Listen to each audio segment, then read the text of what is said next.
What everyday skill becomes suspicious if you're too good at it? Strep throat tests. Used to get strep a lot as a kid, so by the time I was tested for it as a 20-year-old, I had the process down. They stick in the big popsicle stick to hold down your tongue, and then they swab the back of your throat while you try not to gag. Well, I happened to be tested by a relatively new, young, attractive doctor this particular time, and when he complimented me on doing well on the test and not gagging, my response was, "Thanks, I've had practice." If not suspicious, it was at the very least mortifying after realizing the implication of what I just said. Story 2. Remembering things about them they forgot. I told my friend I was getting a job at a store we know. She told me, "I think I've been there before." Then I told her that she has, and I repeated the conversation we had, word for word. I got some weird looks from her. Story 3. Microsoft Excel. I found that out by taking over reporting from others because it took them so much time. I'd automate it to pull from the database, where the previous owner was spending 2 hours a day copy and pasting hundreds of cells. A couple hours of work for once, and then I hit a button and I'm done.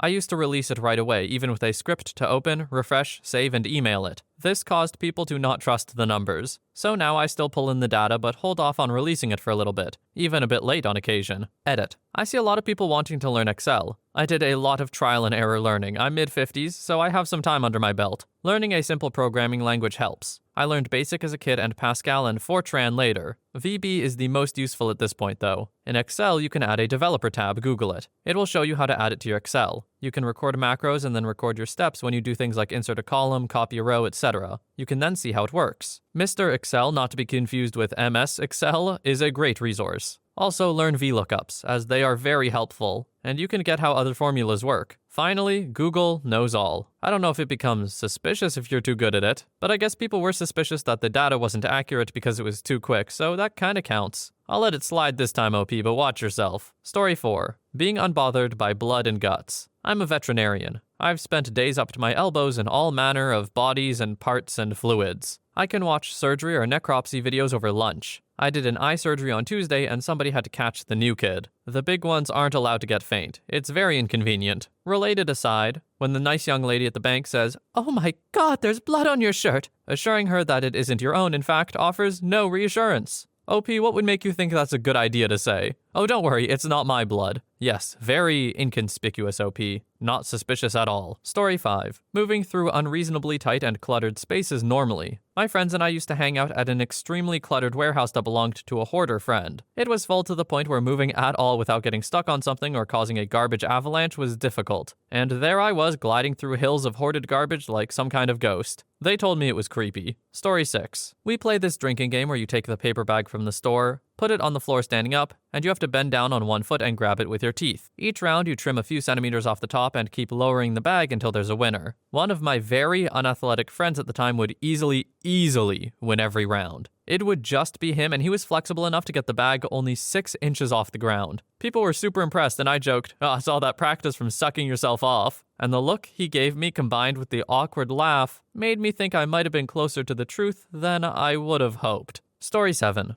Breaking into someone's car. A few years ago, I was at a new job, and a coworker locked her keys in her car. I got the door open in under a minute. The security guard watched me and had some concerns with the speed at which I opened the car without damaging it. Truth of the matter is that the guard wasn't paying attention completely to what I was doing. My first car was a 2-door sports car, and I learned about a design flaw with those cars when my idiot butt locked my keys in the ignition. She had a similar car and her keys in the ignition, so I took advantage of that design flaw to open her door without damage to the car. OP, I would not exactly consider this an everyday skill, but it's close enough. I'll let this one slide too. It's definitely the most suspicious so far though. Story 8. Remembering things for other people. I pick up random things in conversation, not necessarily in conversations with me too. I like to listen. I'll wish you good luck on that special thing tomorrow. I'll tell you happy birthday. I'll tell you to not forget something. It has saved myself and people around me from getting into crappy situations. Imagine a guy at work who tells you to not forget your wife's birthday next week. Yeah, I'm that guy. ADD has taught me to remember the things I do pay attention to. Story 9. I'm very good at getting detailed information in my peripheral vision. I don't have to be looking directly at someone to study them. Makes me sound like a pervert, but it's a skill I developed because of working/living in situations where letting someone know you're watching them had bad consequences. But so is being ignorant of what they're doing. It's also really freaking handy. Also somewhat related, reading upside down has had its benefits. Story 10. Spatial awareness.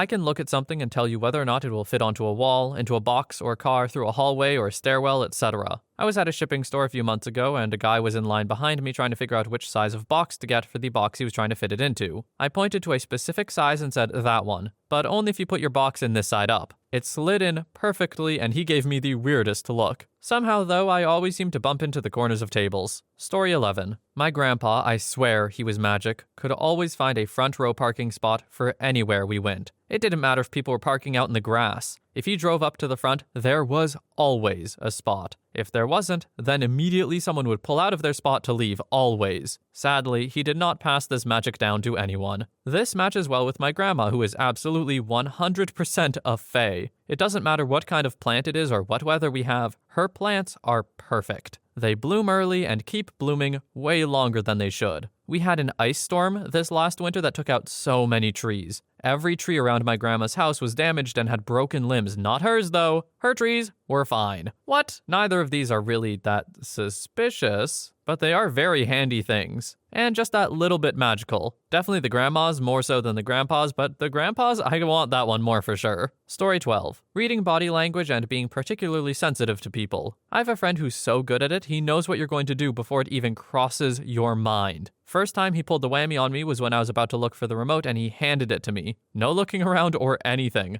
I just shifted slightly about to get up and he goes, "Here's the remote." Seemed pretty cool at the time. But then, a few weeks later, we were eating out together, and I couldn't decide whether I should get dish A or dish B. He told me to get dish B even though I had never even voiced which dishes I was deciding over. I swear, he's almost psychic. Story 13. Knowing the proper way to dispose of or bury a body without it being discovered. Growing up on a ranch, you have animals die. Disposing of the carcass without attracting scavengers and predators to the ranch is a vital skill to have. I've had a few weird looks from people when watching crime shows where bodies were discovered and pointing out what they did wrong. Along with that skill, ranching brings the ability to quickly skin, clean, quarter, and butcher a carcass. I've learned to just be quiet during these shows. Story 14. For me, it was reading. I was really fast with good comprehension starting at a very young age. And so I got a lot of doubt that I was actually understanding what I read, and every teacher would say I rushed through material. It still upsets me that I had to constantly defend myself about it, although my parents would always back me up, so that was good. They'd lived with the evidence long enough to know that I was telling the truth. I've always been surprised at how unflexible teachers' ideas of kids are. Like, if they do something that the teacher thinks is impossible to do that well or that quickly or whatever, the teacher will just assume they're doing it wrong. Now, in their defense, 90% of the time-ish, yeah, the kid is just doing it wrong. But hey, extraordinary kids exist. Story 15. When I was a kid, we had these blue bonnet books that you could read for prizes if you got a good score on the comprehension test. My teacher accused me of cheating because I was reading them too fast. So she sent me to the library and had the librarian watch me while I read one of them, and then the librarian administered the test. I got to act like a smug little kid for a minute when the librarian told her I aced my test. Then I got lectured anyway on how long-term comprehension doesn't happen when you speed read, and I shouldn't just be reading it for the prizes. The next teacher I had, 3rd grade, rather than being suspicious about it, tested my reading level. I scored 9th grade. She asked me about GT classes. Apparently I'd been in them, then moved, and when I came back, they misplaced me. Got moved back into GT and noticed the way teachers treated me from then on was like night and day. Learned a lot about bias, though. For anyone wondering what GT classes are, I just looked it up. It means gifted/talented class. Basically, kid do good. They get special class, I guess. Challenging material, basically. Story 16. Speaking fluent foreign languages with someone with no explanation before or after. An old coworker of mine, my partner on the ambulance, spoke fluent Chinese with a patient and their family. In China, this would probably be no biggie. But being in Ohio and me not knowing she knew anything more than English, it was very weird. She acted like it was normal. Yeah, OP, everyone knows Mandarin now, don't you? Story 17. I have an uncannily strong sense of smell, which means I can go to the bathroom in school/work and know who was there based on the products used when people freshen up. Have also walked down the main street in Ginza and smelled someone I'd met 6 months ago, before I turned around and saw them walking behind me. I can also predict if it's going to snow based on how the air smells. Twice I said in the middle of June, weird, it smells like snow. And twice, there was a freak snowstorm overnight. All the people who laughed at me were giving me weird stares when they realized everything was covered in a fresh layer of snow. I guess I seem like some kind of voodoo witch. I can also tell how many hours it's been since your last meal or who you met before me just based on scent, which is why it's nigh impossible to cheat on me. OP, Now, okay, genuine question. Are you perhaps a dog? No, just thought I'd ask. No reason. Of all the things we've read so far, though, this is the coolest one in my opinion. This is like a straight up superpower. A super enhanced sense of smell, knowing if people have eaten, knowing if it's gonna snow.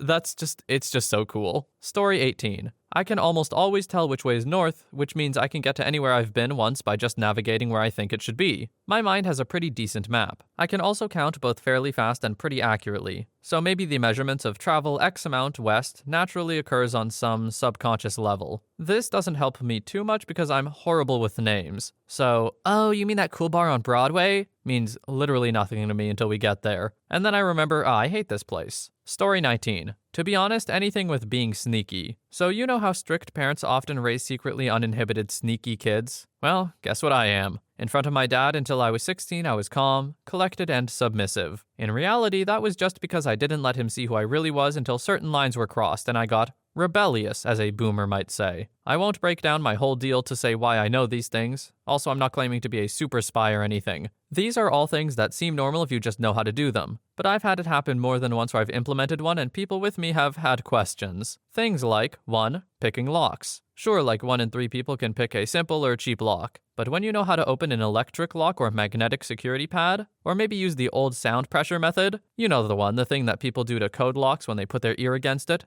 to open a more complicated lock and have it actually work, people give you a look. 2. Moving quietly / reducing visibility. I've met a lot of people who think they can be physically stealthy. It's funny because yeah, maybe your footsteps are quiet, but I can hear you breathing like a frickin' pug. Or maybe you're good at hide and seek, but I dare you to cross a room. This is what an overly strict father really teaches you. Learn where the shadows are, including your own, and put your hand over your nose, lined up with the bridge's slope, and take long, slow, soft, deep breaths. I've seen a lot of people say remembering schedules on here, but in my opinion, there's so much more to it. I'd more say 3. Learning someone's patterns. Not just their schedules, but the things that might make them deviate from it. This is actually just a good life skill to have and can really make you a better friend. Knowing when something is different about your friend's behavior can help you help them if something less than good is affecting their lives. But as soon as you start seeing other people's lives through the little windows they give you and putting the pieces together accurately, then you need to watch yourself. Last is my favorite. 4. Double talk. I suppose because of my father, I get really bad anxiety from lying, so I don't. Period. Not even little things. I just skirt the truth. I either give an adjacent answer in an indirect way that changes the initial question, or implies an answer where none is to be had, or change the subject slowly. I'll answer with a question, tell a long-winded story as an answer, over-clarify, etc. Sure, lots of people do it, but you have no idea how satisfying it is to get out of trouble, not because you lied and are thus accountable, but because you slipped away with no trouble. Makes you feel smart. Granted, that still makes me feel super guilty, no matter how minor the issue. Story 20. This might sound weird, but not being a creep. I met a girl online, really interesting and a space freak like me. Stopped talking to me after a while, but eventually we became good friends. When I asked her why she basically ghosted me for a few months that one time, she said she thought I was in a relationship and was hiding it. The reasons she listed? 1. I didn't flirt with her at all. 2. I didn't ask for her WhatsApp. 3. I didn't ask her to meet me. 4. I didn't send her an unsolicited image and or tried intimately texting with her. She thought it was too weird for a guy to start talking and not do any of these things. Apparently, the standards are far too low for men. Not that I was actually interested in her that way. I just wanted to talk about space with someone, anyone. Story 21. I don't know if it's an everyday skill, but gardening. I've had every old fart on my block walk by my house and admire my flowers and then proceed to tell me they will call the police if they see me growing pot. Old people are bold as hell. Like, sir, I'm a psychopath. Don't piss me off or you'll become fertilizer for my flowers. I did have one old guy who said if I did grow pot, he wouldn't call the cops only if I shared it with him.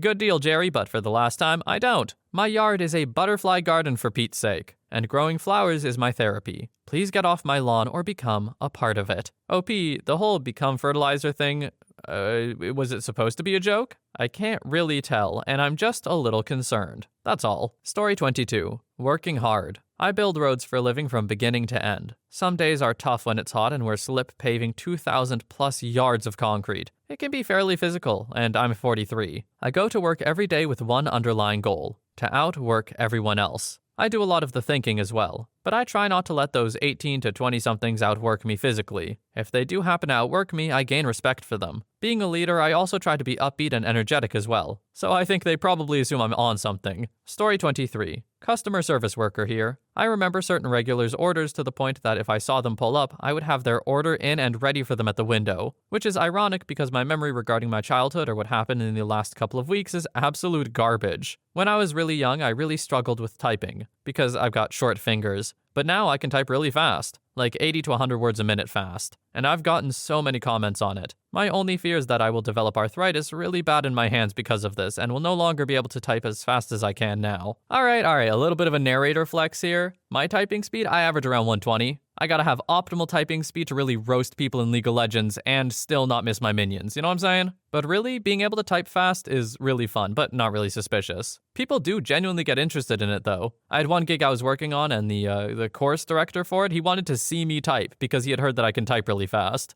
Alright, flex over, next story. Story 24. I grew up in a somewhat abusive household, so I'm really good at reading microexpressions and observing other people's behavior and body language. I know people's moods before ever talking to them. I know when they're lying about something, and I know when certain situations are going to turn bad. A friend called me sneaky because I notice everything around me, even if it looks like I'm not paying attention. My shrink calls it being hypervigilant. I call it being quietly observant. Story 25. Getting people to open up. I'm kinda socially dumb, but I learned that just asking someone questions about themselves will get someone talking for hours. I do this frequently and likely know more about some acquaintances than their own family does. Sometimes I get the impression that people suspect I'm trying to get information out of them, but they still just talk endlessly about their goals, fears, childhood work, secrets, and deep personal stuff. My guess is that most people don't ever really get the chance to pour out their soul to someone, but I will gladly sit there and listen. Story 26. Spotting cops and people who are up to something. I can look at a street and in 5 seconds tell you about the 2 undercover guys watching the dealer on the corner and tell you where his runner is. I can see the guys who probably have outstanding warrants avoiding the uniforms, the escort talking to the guy parked halfway up the street, and the other guy cruising looking for his dealer. It all comes together in a snapshot. Most people can get about half of it if they observe for a while. I've learned not to talk about it. People who don't know me think I've been part of that game. Story 27. Being a good judge of character. I've had to bite my tongue so many times because I think someone isn't a good person or has issues that will end up hurting my friend or something, and said friend just doesn't see it and goes anyway. It's happened dozens of times. The person in question almost always ends up doing exactly what I expected or feared. I had a friend a long time ago who legit asked me one day if I could read minds. Wasn't sure how to respond to that one. I don't know if this is suspicious if you're too good at it, but it's definitely helpful in a lot of cases. Part of me actually wants to meet OP and be like, what kind of character do I have? I want to know how I'm perceived by someone who seems that, in tune with other people. Anyway, hearing about these skills has definitely been interesting. I hope you had a great time listening, maybe learned a few things. I also hope you have a wonderful day or night wherever you are, and I will see you in the next one.